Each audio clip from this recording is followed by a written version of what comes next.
हमारे भाई हैं, हमारा सगा ब्लड है, हमारे गोद सेम है, हमारा खून एक है। धर्म अलग हो गया तो कोई बात नहीं, लेकिन हमारा खून तो एक है। तो ये चाह रहे थे कि भाई हम अपने ही मुसलमान जो मेवाती भाई हैं उनके खिलाफ लड़ें, और ये जो है हमारे ऊपर मुकदमे बन जाएं, और ये तमाशा देखें, ये राज में आ जाएं। मान लो दंगे हो गए, इसमें जाट इन्वॉल्व हो गए, ये दंगा फैल गया तो कौन सत्ता में आएगा मेरे भाई? इस दंगे का फायदा पड़ेगा, हिंदू के नाम पर वोट पड़ेगा तो कोई जाट सत्ता में आ जाएगा, कि कोई गुज्जर आ जाएगा, या कोई चमार जाति से आ जाएगा, या कोई वाल्मीकि भाई आ जाएगा, या कोई सैनी आ जाएगा, या कोई रोड आ जाएगा। इससे अगर सत्ता में आएगा तो केवल और केवल अपर कास्ट ही सत्ता में आएगी। और अपर कास्ट में तो नबेराए है जो बैठे हैं, ये वे लोग हैं जिनकी सर छोटू राम के टाइम से ही जो है सर छोटू राम के खिलाफ लड़ाई रही है।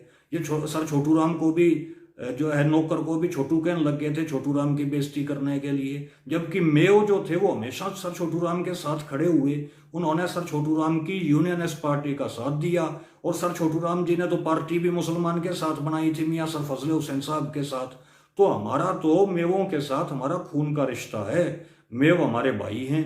और ये चाह रहे थे कि हम जो है जाट इन मेवों के खिलाफ लड़ेंगे, हमारे ऊपर मुकदमे होंगे, फायदा ये लेंगे। लेकिन मेरे भाइयों, ये जाट कौम जो है वो समझदार हो चुकी है। वो जाट इतने बावड़े नहीं रहे जितने आज से पहले जाट जो है वो बावड़े थे, या जाट जो है तुम्हारी बेकाई में आ जाया करते। इनमें जाट जो है वो उल्टा दंगों के खिलाफ खड़ा हुआ नजर आया।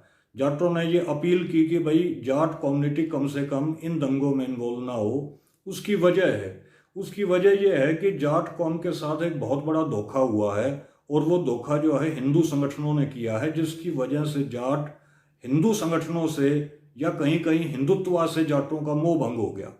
2013 में जो मुजफ्फरनगर में दंगे हुए, जिस दंगे की बदौलत जो है योगी उत्तर प्रदेश का मुख्यमंत्री बना, और क्योंकि वहाँ हिंदू वोटों का ध्रुवीकरण हुआ तो वो वोट बीजेपी के हक में पड़े, तो जो है बीजेपी की उत्तर प्रदेश में सरकार आई। वहां मुकदमे जाटों के ऊपर लगे रह गए, उन मुकदमों में किसी ने जाटों की संभाल नहीं करी। उसके बाद 2016 के अंदर हरियाणा में फरवरी 2016 में जाटों ने कहा भाई हमें आरक्षण दो, हम इस देश के लिए हमेशा ही खड़े मिलते हैं। करगिल लड़ाई में सबसे ज्यादा जाट शहीद हुए, 71 की लड़ाई में सबसे ज्यादा जाट शहीद हुए, 65 की लड़ाई में सबसे ज्यादा जाट शहीद हुए। तो लड़ाई जब भी भारत पाकिस्तान की होती है तो उसमें सबसे ज्यादा तो आगे बढ़ के जाटों की शहादतें होती हैं। तो हमें आरक्षण भी तो चाहिए, हमें इस देश में हम पिछड़ते जा रहे हैं, हमें रिप्रेजेंटेशन भी तो चाहिए। लेकिन जब जाटों ने अपने आरक्षण की डिमांड रखी तो इनके ऊपर गोलियां चला दी हरियाणा गवर्नमेंट ने। 20 के लगभग हमारे भाई शहीद हुए, हमें जेलों में डाल दिया, सैकड़ों नौजवानों को जेलों में डाल के उनका भविष्य बर्बाद करने की जो है वो कोशिश हुई, और भविष्य बर्बाद किया भी।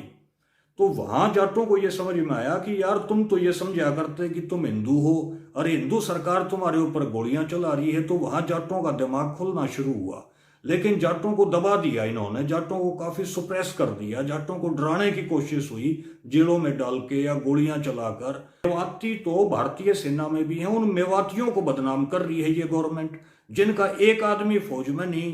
गुजरात में देख लो कितने एक आदमी फौज में है, इनका एक आदमी फौज में नहीं। और ये मेवातिया ने बदनाम कर रहे हैं कि मेवात तो जो है वो मिनी पाकिस्तान हो गया है, मेयो तो, जबकि मेयो जो है उसके अंदर मेरे भाइयों जाट भी हैं, और उसके अंदर मीणा भी हैं, उसमें राजपूत भी हैं, उसमें गुज्जर भी हैं। ये सारे ट्राइब्स मिलकर जो है ये मेयो नाम धरा गया।